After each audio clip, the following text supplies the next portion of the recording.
کریم صلی اللہ علیہ وسلم کے احکامات کی بنیاد پر ہے۔ دیکھ لیا جائے کہ ہندوستان کی اگر قدیم تاریخ کو آپ دیکھ لیں، آزاد ہندوستان سے پہلے کی بات کر رہا ہوں، سینکڑوں قومیں ہندوستان کے اندر رہتی تھی، سینکڑوں قومیں رہتی تھی، لیکن ہوا ایک آج کی تاریخ کو اگر آپ دیکھیں تو ہندوستان میں چند محدود قومیں ہیں جن کو انگلیوں پر گنا جا سکتا ہے۔ اب سوال یہ ہے کہ وہ جو ہزاروں اور سینکڑوں قومیں ہندوستان میں رہتی تھی وہ گئی کہاں؟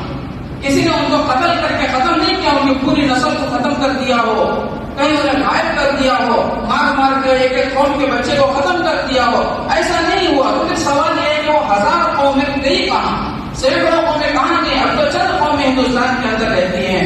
تو اس سوال کا جواب یہ ہے کہ جتنی قومیں یہاں پر رہتی تھیں، ہر قوم کے پاس ایک تشخص تھا، ان کی ایک پہچان تھی، ان کی ایک علامت تھی، چاہے وہ عبادت میں ان کا الگ پہچان ہو، لباس و پوشاک میں ان کی ایک الگ پہچان تھی، ان کے رہنے سہنے کا ڈھنگ الگ تھا۔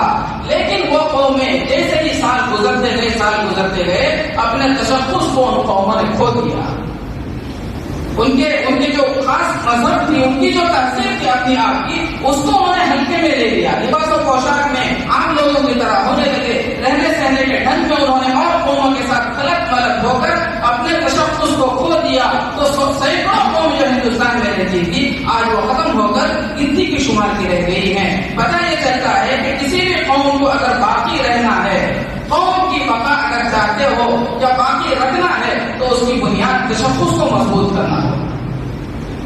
آج مسلمانوں نے اسلامی ثقافت کو، اسلامی تمدن کو اور اسلامی تشخص کو چھوڑ دیا ہے۔ مسجد کے باہر چلے جائیں، بازار میں نگاہ دوڑائیں، پتہ نہیں چلتا کہ کون مسلمان ہے کون مسلمان نہیں ہے۔ بندہ کنفیوز ہو جاتا ہے کہ اس کو سلام کرے یا نہ کرے، پتہ کہیں سے بھی نہیں چل رہا ہے کہ محمد کا امتی ہے صلی اللہ علیہ وسلم۔